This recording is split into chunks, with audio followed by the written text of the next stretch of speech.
예, 시장의 흐름이 또 바뀌는 시간 11시 18분 지나가고 있습니다. 시장 흐름 체크하면서 오후장 전략 세우죠. 오후장 터닝포인트 헤르메스스탁 하창한 본부장, 주식명가 MTNW 허반석 어드바이저 오늘 함께합니다. 어서 오십시오. 안녕하세요. 예, 시장이 조금 애매하죠. 오늘 쉬고 한 월요일 같은데 목요일이고요. 내일 또 금요일이고요. 여러 변수들이 좀 오락가락 그런 상황이고요. 시장도 그런 흐름들을 나타내고 있습니다. 지수도 정체되어 있습니다. 거래량도 거래대금도 줄어들어 있고요. 터닝포인트 첫 번째 내용부터 보겠습니다. 네, 연준이 금리를 동결을 했죠. 그리고 우려했던 것 가운데 하나가 제롬 파월 의장이 금리 인상은 안 한다. 그랬는데 인하도 어렵고 이 역시 좀 어려운 상황인데요. 하창한 본부장님, 통화정책 관련된 시장 영향은 어떻게 봐야 될까요? 전략은요? 네, 일단 뭐 영향이 없지는 않았는데 우리나라 증시는 상당히 좀 강한 흐름들이 나타나고 있습니다. 이게 우리가 간밤에 있었던 미국 증시로 본다라고 한다면 그렇게까지 아웃퍼폼인가라는 생각을 할 수가 있겠지만 우리가 쉬었던 그 날에는 분명 나스닥, S&P 그리고 다우존스에 대한 지수가 상당히 많이 빠졌었거든요. 나스닥 2% 급락했죠. 예. 네, 합하면 거의 이제 2% 후반이 나스닥에 빠졌는데 금일 반도체 같은 경우는 뭐 하이닉스 같은 경우는 일부 좀 빠지고 있지만 그래도 삼성전자 같은 경우는 1%대 이상 올라주고 있고 하이닉스 같은 경우도 거의 다 말로올라서 0.3% 정도니까 마이너스. 이 정도면은 뭐 이제 필라델피아 반도체 지수가 단기간에 한 5% 이상 빠졌는데 그거에 비했을 때는 굉장히 좀 견조한 흐름들이 유지가 되고 있다라는 겁니다. 그리고 이제 우리가 또 확인을 봐야 되는 거는 이제 말씀 주신 것처럼 금리 인상에 대한 카드 부분들에 대한 언급은 다행스럽게도 없었지만 일단은 현재의 데이터로 본다라고 했을 때는 단기적으로 인하하기도 좀 쉽지 않은 흐름들로 진행이 됐다라는 점을 보시면 좋을 것 같고 물론 이제 데이터가 당연히 나쁘면 금리 인상 카드를 꺼내야 되겠지만 과거에는 이제 금리 인상에 대한 선지 자체가 없다라고 생각을 하던 게 어쨌든 상승에 대한 이런 불안감이 만들어질 정도로 시장에서 주목을 했다라는 부분에서는 이슈가 된다라고 보시면 될 것 같습니다. 게다가 이제 QT 축소를 하는 부분에서의 언급이 있었음에도 불구하고 시장이 그렇게까지 크게 좋지 못했다라는 점에서는 여전히 좀 물가에 대한 부분들 좀 불안감이 있다라고 보시면 좋을 것 같고 결국엔 추후에 나오는 이런 고용 데이터들에 의한 이제 이 흐름들이 결국엔 좀 부담감이 앞으로도 계속 된다라는 부분으로 보시면 좋을 것 같습니다. 뭐 패드워치에 대한 내용을 보시더라도 사실상 이제 9월 넘어서의 좀 가능성들이 좀 나오고 있는 상황이기 때문에 그 시기 자체는 또 그 안에서의 물가지표 데이터들의 변동성에 따라서 부담이 될 수 있다라고 보시면 좋을 것 같고 결국에는 인하가 되는 그 시점까지는 물가에 대한 이런 불안감들을 놓지 말아야 된다는 점을 참고를 해보시면 좋을 것 같습니다. 근데 그럼에도 불구하고 우리 시장 오늘 좀 굉장히 강한데 아무래도 수출 데이터에 대한 발표 뭐 이제 산자부에서 내용이 나왔는데 뭐 그런 부분들이 일부 좀 반영이 된 것 같고요. 어쨌든 삼성전자 오늘 뭐 목표 주가 10만 원대 이상은 뭐 최근에 많이 나오고 있는 상황인데 뭐 추가적으로 오늘 12만 원짜리 목표가도 또 추가로 나온 부분들이 있고요. 반도체에 대한 긍정적인 심리들 유지하고 있는 상황에서 수출 데이터 단에서의 긍정적인 기조가 있는 산업군들에서 강세 흐름 그리고 미선물에 대한 지금 5% 정도 0.5% 이상 상승 기조가 미니 S&P와 나스닥에서 나타나고 있기 때문에 이런 선물에 대한 흐름들이 나름대로의 좀 증시 하방을 잡아주는 역할을 해주고 있다라고 보시면 될 것 같습니다. 시장 마이너스인데 우리 시장 강하다고요? 상대적으로? 네, 상대적으로 강하다고 생각합니다. 안 밀리고? 네. 자, 4월에 여러 변수들 어쨌든 잘 넘어왔습니다. 허반석 의원님, 5월에는 팔아라는 격언, 어떻게 할까요? 팔까요? 조정시 매수할까요? 지난 FOMC 이전 우리 목요일 방송에서도 5월 사야 됩니다 라고 하본부장님하고 같이 동일한 의견을 드린 바 있는데요. FOMC 회의는 우리가 예상한 대로 금리 동결입니다. 결국에는 PC 물가지표가 예상치를 크게 상회하지 않았었던 모습에서 PC 물가지표와 FOMC 회의는 한 세트로 볼 수 있겠습니다. 파월 연준 의장의 발언에서도 충격적인 발언보다는 오히려 비둘기적인 발언들이 있었고 혹여나 이런 물가의 진정이 둔화되고 있는 모습들에서 파월이 혹여나 금리 인상에 대한 이야기를 하게 된다면 이 파월의 입에서 오는 충격이 있을 수 있겠지만 이를 제외한다면 FOMC 회의는 PC 물가지표 발표와 함께 한 세트로 볼만하다. 그러면 여기서 이야기하고 있는 것 중에 제가 유독 강조드렸던 것이 QRA, 분기 국채 발행 규모였죠.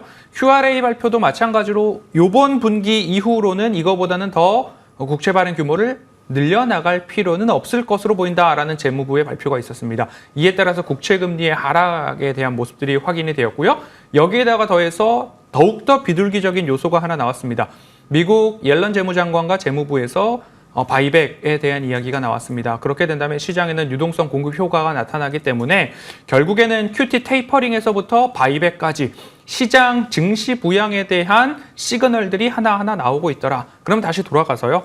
1월 조정이 나왔을 때에 외국인들의 선물 누적 과매수에다가 금리 인하 경로가 후퇴했습니다. 5에서 7회 정도였는데 3회까지도 후퇴를 했고요.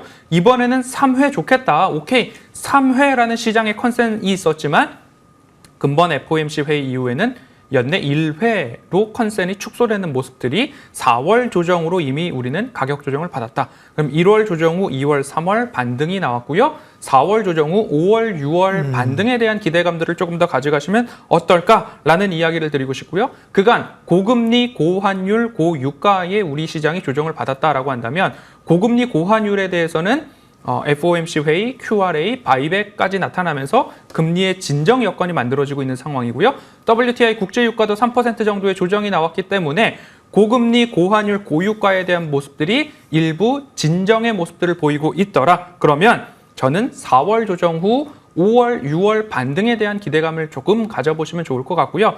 적어도 1차 코스피의 목표치를 2750포인트는 볼 수 있지 않을까라는 기대감으로 5월 시장 조금 더 적극적인 대응을 해보시면 어떨까 싶습니다. 네, 5월에 대한 흐름들 나쁠 것 없다. 오히려 이제 상승 모색을 해 나갈 걸로 두 분이 정리를 해 주셨습니다. FOMC 결과를 가지고 시장 예측해봤고요. 두 번째 터닝 포인트 보겠습니다. SK 하이닉스 파두가 발목을 잡으면서 반도체주가 조금 쉬고 있죠. 예, 파두는 아시는 것처럼 뭐 부실 상장에 대한 우려, SK 하이닉스는 파두가 거기 주요 납품처라고 해서 뭐 납품한 거 제대로 맞는지 이런 거를 이제 한다고 하면서 또 뭐 자료 내라고 수색하고 이런 게 영향을 좀 미쳤는데요. 반면 삼성전자에 대한 기대감 좀 올라가고 있는 흐름들이에요. 하창한 본부장님, 다만 좀 쉽니다. 반도체가 주도주이긴 하나 조금 쉬어가겠습니까? 일단은 뭐 쉬어가는 흐름들이 나타날 수는 있겠지만 저는 뭐 네. 삼성전자 같은 경우는 좀 계속 달려주지 않을까라고 보고 있거든요. 오히려 소형주들보다는 지금은 이제 대형주들의 약진 흐름들이 일부 나올 수 있지 않을까라는 기대감이 있는 상황이고요. 물론 오늘 슈마컴 뭐 슈퍼마이크로 컴퓨터 매출 일부 좀 한 2% 정도 예상치 하회한 것 부분들, 그리고 이게 엔비디아까지 어떻게 연결되는지는 좀 우리가 보셔야 되긴 하겠지만 어쨌든 간에 우리나라 수출 데이터 같은 경우는 작년 11월부터 시작해서 계속적으로 좋아지고 있는 흐름들이 유지가 되고 있습니다. 그래서 실적 기반으로 본다라고 한다면, 그리고 이번에 콩콜 자료들을 봤을 때 하이닉스도 그렇고 삼성전자도 그렇고 하반기로 가면 갈수록 이런 수요단에 대한 이런 긍정적인 내용들이 일부 나와 있는 상황이거든요. 그런 관점에서 본다라고 한다면 이제 정말 양치기 소년 섹터처럼 매년 좋아진다 하던 게 이제 드디어 3년 만에 좋아지고 있는 초입 부분에서 이게 과연 무너질 수 있을까라는 부분에서 좀 일부 물음표는 있는 상황입니다. 소부장 같은 경우는 이미 좀 기대감이 선반영이 돼서 주가의 탄력도가 굉장히 많이 올라온 부분에서의 변동성은 나올 수 있다라고 보고 있고요. 다만 이제 대형주 같은 경우는 충분히 뭐 삼성전자 같은 경우도 단기적으로 고점 대비했을 때 상당 부분 눌려 있는 상황들이 있기 때문에 충분히 1차적인 눌림목 매수로도 접근이 가능하다라고 보고 있고요. 현재 시점에서는 삼성 쪽에 대한 이런 뭐 HBM3E라든지 이런 기대감들이 추가적으로 나올 수 있기 때문에 좀 특정 종목을 집중적으로 보시는 게 맞지 않을까라고 보고 있고요. 그러한 부분에서 본다면 조금 더 이제 상승 흐름들을 우리가 노려볼 수 있지 않을까라고 보고 있고, 중요한 건 이제 5월 11일이 또 토요일이니까 13일에 나오는 또 수출 데이터에서 이런 성장폭 자체가 좀 꺾이는지 그런 퍼센테이지 정도는 조금 체크를 해주실 필요는 있겠다라고 정리 드리겠습니다. 반도체가 조금 쉬어가는 거 아닌가 같은 분위기가 잡히는데 여전히 상승으로 보셨고요. 소부장보다는 전략적으로 대형주는 뭐 삼성전자하고 SK 하이닉스인데 지금 시점에서는 삼성전자 쪽으로 힘을 조금 더 실으시는 것 같습니다. 예.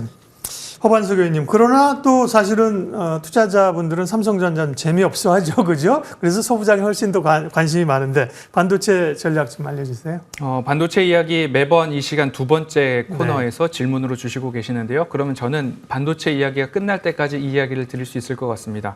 제가 반도체 본다면 차트상 저위험 구간에 있는 반도체 보시자 아비코전자, ISC, 원익 IPS 정도는 우리가 차트상 저위험 구간에 볼 수 있습니다라고 하면 지난주에 아비코전자가 두 자릿수의 상승을 보이면서 훌쩍 뛰어 올랐습니다. 그럼 그 다음 차례로는 ISC와 원익 IPS에 있어서도 우리가 실적 기대감들, 그다음 실적 개선에 대한 모습들이 주가에 반영될 수 있겠다. 하지만 SK 하이닉스의 압수수색이 들어왔다는 이야기로 우리 시장은 조금 투심이 약화되는 모습들도 있죠. 많이 오른 종목군들에서 오히려 좀 조정이 나오고 있는 모습이고요.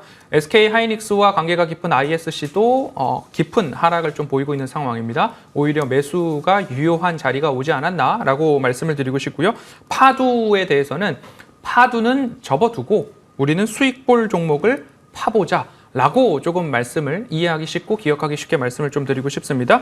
반도체 이야기를 드릴 때 파두의 실적 뻥튀기 그리고 SK 하이닉스에서 몸담았던 인원들이 파두 상장 또는 파두에도 몸을 담고 있더라 이런 이야기들이 나오면서 파두의 최대 매출처로 지목이 된 SK 하이닉스의 자료와 함께 대조를 위해서 압수수색까지 나왔습니다. 여기서 우리가 바라고 꼭 짚어볼 부분들은 불법적인 요인들이 있었다면 그에 상응하는 강력한 처벌이 있어야 될 것이고요. 다시는 이런 재발이 일어나지 않도록 조심해야 되고 엄벌이 있어야 또 재발에 대한 방지, 그다음 제도 개선까지도 우리가 있어야 한다라는 목소리는 잊지 않아야 될 것 같고요. 반도체 업황은 10년 동안 3번의 사이클이 있었다.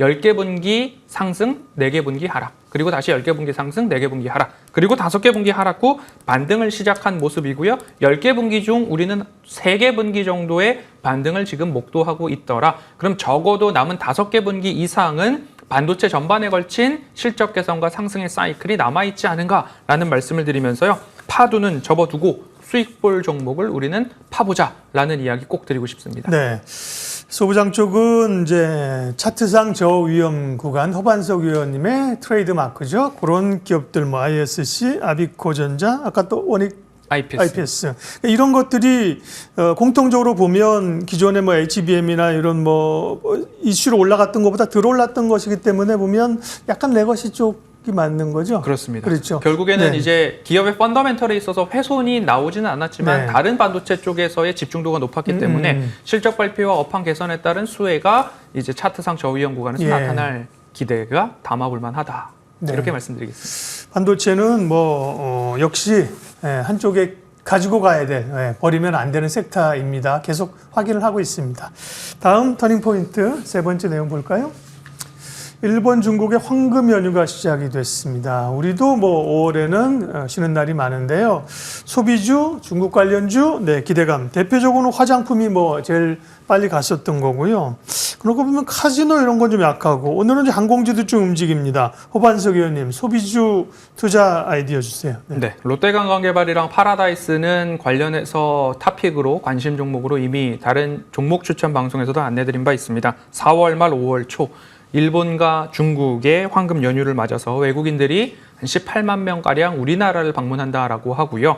그리고 일본에서도 엔저 현상 때문에 더 멀리 가기보다는 가까운 곳으로, 그 다음에 더 비싼 달러 기준의 나라보다는 우리나라 쪽으로, 그래서 하와이로 가려고 했던 여행객들이 한국을 더욱더 선호하고 있다라는 모습들 나타나고 있습니다. 그래서 호텔, 카지노, 유통, 레저 업계에 특수가 5월 달에 있을 것이다 라는 이야기들 강해지면서 이미 화장품 쪽에서는 반등이 강하게 나온 종목들이 있습니다. 그러면 반등이 강하게 나온 종목들은 셀온에 대한 염려가 있기 때문에 보유자 영역으로 조금 남겨두시면 좋을 것 같고요. 관심 종목으로는 앞서서 롯데관광개발이나 파라다이스, 호텔과 카지노 쪽에서의 기대감 가져보시면 좋을 것 같고요. 여행 쪽에서는 노랑풍선도 마찬가지로 차트상 저위험 구간에서 우리가 공략해 볼 만한 포인트가 아닌가 같이 곁들여 말씀드리고 싶습니다. 그러면 여행객들이 많아진다라고 한다면 텍스 리펀에 대한 이야기들 나올 수 있죠. 글로벌 텍스 프리 이 방송에서도 말씀을 드렸고 강한 상승 이후에 프랑스 법인의 영업 정지와 관련된 이슈들이 부각되면서 하락을 어마어마하게 맞았습니다. 그렇죠. 예. 그러면 프랑스 법인에서 차지하는 매출 비중과 영업이익 비중이 한 33.3% 정도 된다라고 한다면 주가와 시총이 30% 이상, 42%가량 떨어졌기 때문에 이러한 이슈들은 얼추 반영이 되지 않았나. 아직까지 변동성에 대한 리스크는 남아있지만 글로벌 텍스프리도 조정을 받았을 때에 우리가 차츰 관심을 가져볼 필요가 있겠다. 여기다 더해서 면세 관련된 쪽은 조금은 제외시켜 놓고 있습니다. 왜냐하면 고환율에 대한 부분 때문에 면세점 직접 방문해 보시면 면세점에서 사시는 것보다 백화점에서 사시는 것이 지금은 오히려 유리합니다라는 이야기를 듣는 품목들이 있기 때문에 면세 업종에 대한 기대보다는 호텔, 관광, 카지노, 여행 쪽으로의 포트 구성, 그리고 화장품은 새로운 가능성 높기 때문에 오히려 보유자 영역으로 남겨놓으시고 차트상 저위험 구간의 종목들 관심 가져보시길 당부드리겠습니다. 네. 소비 관련된 이야기 쭉 해주셨고요. 글로벌 텍스프리도 코멘트를 해주셔서 예, 고맙습니다. 사실 그게 좋게 봤고 그죠. 국내에도 관광객 많이 들어오면서 텍스 리펀드하고 또 프랑스에서의 파리 올림픽 이것 때문에 사실 기대감들이 많았었는데 이후에 그쪽이 프랑스 법인이 그 사업을 안 한다. 혹은 이제 프랑스 법인하고는 국내 사업은 뭐 무관하다. 이런 얘기가 나오면서 급락을 했는 건데요. 네. 그러니까 어떻게 보면 그런 얘기 나올 때 회사 측에서 그거는 좀 상관없어요. 이렇게 얘기를 했으면 좋았을 텐데 그죠. 기대감이 한뜩 부풀러오다가 그렇습니다. 급락이 나왔지만 그걸 제외하더라도 예. 눈여겨 다시 볼만하다. 정리를 잘 해 주셔서 고맙고요. 다음 또 네 번째 내용도 체크를 해봐야 되는 내용입니다. 기업 밸류 관련해서 이제 가이드라인이 오늘 또 이제 공개가 됐는데요. 오늘 오후군요. 그래서 뭐 대표적으로 뭐 자동차 금융주, 특별히 뭐 은행주 이런 거잖아요. 조금 눌리는 구간인데 무슨 내용이 이번에 나올까요? 하창한 의원님. 그리고 네 이런 뭐 눌린 종목들은 기회가 되나요? 일단은 뭐 어떤 내용이 나오는지는 정확하게 2시에, 오후 2시에 이제 시작이 되니까 그 내용을 좀 파악을 해야 되지 않을까라고 보고 있고요. 결과적으로는 이제 기존에 나왔었던 얘기 외에 뭔가 혹할 만한 그런 내용들이 있는지, 그리고 세제적인 부분에서의 뭔가 이런 방향성 자체가 조금 더 강해지는지, 뭐 그런 것들이 결국엔 중요한 포인트가 작용이 되지 않을까라고 보고 있고요. 만약에 이거 법안과 사실 연관이 들어가야 되는 부분이기 때문에 그러한 내용들로 만약에 구성이 된다라고 한다면 단기적으로는 실망 매물이 나올 수가 있습니다. 왜냐하면 저점에서도 일부 반등이 나왔기 때문에요. 그래서 그런 세로 뉴스로 만약에 작용이 된다면 주가의 하락폭이 나올 텐데 그것 때문에 지금 좀 조정받고 있다고 봐야 되지 않을까? 네, 그렇죠? 이미 좀 예. 선제적으로 좀 반응이 나오고 있다라고 보시면 네. 좋을 것 같고, 저는 이제 막 눌림이 나온다라고 했을 때 지금 뭐 보유하고 계신 분들은 거기에 따른 빠른 대응이 좀 필요하다라고 생각을 하고, 물론 이 장기적으로 본다면 또 그냥 모아 가신다는 전략으로 대응을 하시면 될 것 같고요. 만약에 신규적으로 좀 노려보고 계셨던 분들 같은 경우는 이제 5월 2일부터 시작이니까 그런 이제 흐름들에서 일부 이전 저점을 깨지 않는다라고 한다면 그 안에서의 눌림목 매수로 모아가시는 전략이 나쁘지 않다라고 보고 있고요. 사실 이 이제 밸류업 같은 경우는 단기전이 아니라 장기전입니다. 그럴 수밖에 없고요. 그래서 해당 부분에 대해서 좀 기회가 날 때마다 좀 포트 비중을 확대하시는 전략으로 대응을 하시되, 그렇기 때문에 단기적으로 들어가실 때 저 PBR이 만약 20%로 내가 담으려고 예상을 했는데 뭐 지금 당장 20% 다 넣어버리면 눌림목 매수가 아예 불가능하겠죠. 그렇기 때문에 너무 급하지 않은 마음으로 조금씩 포트 비중을 채워 나가신다라는 전략으로 대응을 하셔야 이런 변동성에도 충분히 끌고 가보실 수 있지 않을까 정도로 정리해 드리겠습니다. 예, 밸류업 관련된 모멘텀 체크해 봤고요. 네, 네 가지 이슈 봤고요. 마지막으로 오후장 예, 또 공략할 만한 종목들 바로 보도록 하죠. 네. 먼저 하창한 문무장님은 4월 25일 날 관심주로 주셨던 태웅이 6%가량 지금 네, 상승해서 잘 순항하고 있고요. 오늘 관심주 뭐 특별히 이제 제가 이제 리뷰하는 것들은 특별한 코멘트가 있을 때는 말씀해 주시고 네. 그렇지 않으면 바로 넘어갑니다. 오늘 관심주 뭡니까? 네, 저는 AP위성을 좀 선택을 했습니다. 사실 뭐 우주항공청 관련해서 이제 좀 선두로 달리고 있는 기업은 한화시스템이나 세트랙 I라는 종목인데요. 좀 후발로 같이 따라갈 확률이 있다라고 봐서 AP위성을 좀 선정을 했습니다. 일단은 뭐 위성통신 단말기와 위성 시스템 사업을 영위하는 기업이다라고 보시면 좋을 것 같고요. 이제 신제품 출시로 인해서 이제 안정적인 이런 단말기 제품에 대한 매출 비중은 좀 확대가 되지 않을까라고 보여지고 있는 상황이고, 우주항공청 개청이 5월 말에 예상이 되고 있는데 그를 기반으로 해서 24년부터 26년까지 정부 주도와의 이런 공공기관에 대한 발주가 굉장히 좀 크게 나타날 것으로 예상이 되고 있습니다. 그래서 수주 잔고가 향후에도 계속적으로 늘어난다라는 관점으로 보시면 좋을 것 같고, 그래서 세트레가이가 먼저 간 거는 이건 역대급 수주 잔고가 이미 깔려 있는 상황에서 추가적인 수주가 들어오는 거고, AP위성 같은 경우도 한 500억 정도 수주가 깔려 있는 상황에서 추가적으로 200~300억 정도의 추가 수주가 나올 것으로 예상을 하고 있습니다. 그래서 단순히 비중으로 본다면 또 큰 폭으로 늘어날 수 있기 때문에 거기에 따른 좀 쫓아가는 흐름들이 나타나지 않을까라고 보고 있는 상황이고요. 또 UAE 이동통신자 사업자도 뚜리아의 이제 위성통신 단말기 독점 납품이 하반기부터 이벤트가 있기 때문에 해당 부분들이 좀 이제 불거진다라고 했을 때 충분히 주가의 우상향 흐름들 좀 기대를 해보실 수 있지 않을까라고 보고 있습니다. 그래서 일단 단기적으로는 목표가 19,500원을 잡고 있는데요. 사실 지금 산업적인 주목도를 본다라고 한다면 이전에 좀 고가 랠리가 나왔었던 22,000원까지는 상방 열어놓고 1차, 2차로 대응을 해보시면 좋을 것 같고요. 손절 라인 같은 경우는 15,500원으로 제시를 드릴 텐데 이 부분 이탈을 한다라면은 손절보다는 자막 잘못 나오고 있네요. 폴라리스 오피스가 아니고 AP위성이죠. 네, AP위성입니다. 네네. 네, 14,000원대, 14,400원대 좀 지지하는지 여부 확인하시고 비중을 확대해 보셔도 충분히 괜찮지 않을까라고 정리드리겠습니다. 잘못 나갔으니까 정정해야죠. 다시 한번 자막 주세요. 자막 주시면 AP위성 관심주고요. 목표가는 19,500원, 손절 라인은 15,500원으로 주셨습니다. 예, 다음 허반석 위원님도 4월 18일 날 오피스넷 8% 상승을 기록하고 있고요. 오늘 관심주는 뭡니까? 오늘 관심주는 루닛입니다. 이제 AACR 있었고요. 그리고 다시 아스코 ASCO가 있습니다. 미국의 임상 종양 학회죠. 5월 31일부터 6월 4일까지 있는데요. 시카고에서 열리고 루닛 같은 경우는 2019년부터 이곳에서 성과 발표가 있었고 이번에도 7편의 논문을 통해서 초록을 통해서 연구 성과 발표가 예정되어 있는 상황입니다. 여기다가 더해서 볼파라 인수가 완료가 되는 모습이고요. 그리고 12발행에 대한 공시까지 나타났습니다. 결국엔 볼파라 인수를 12발행을 통해서 모든 자금 조달을 완료했는데 12 자금 조달 규모가 1,700억 원을 넘어갑니다. 이러한 12를 발행할 수 있었던 이유 중에 하나는 지금의 루닛의 주가가 워낙 매력적이기도 하고 투자자들이 볼파라 인수와 루닛의 시너지를 강력하게 바라고 있고 강력하게 기대하고 있다라는 모습들이 이런 발행이 나올 수 있었다라고 볼 수 있을 것 같습니다.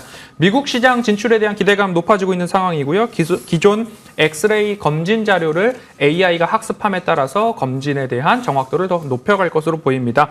오파스넷도 마찬가지로 차트상 저위험 구간에서 실적에 대한 기대감으로 안내를 드렸고요. 루닛도 마찬가지로 12발행에 대한 발행가액이 확정되었기 때문에 이제부터 시작이다라는 이야기 꼭 드리고 싶습니다. 목표가 8만 원 말씀드리고요. 손절가 55,000원인데요.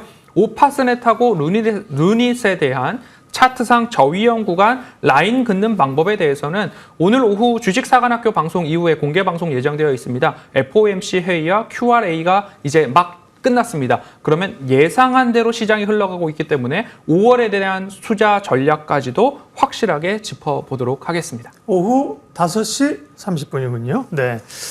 루닛 오랜만에 듣네요. 오늘 오후장 터닝포인트 여기까지 합니다. 헤르메스 스탁 하창한 본부장, 주식명가 MTNW 허반석 어드바이저 함께했습니다. 고맙습니다.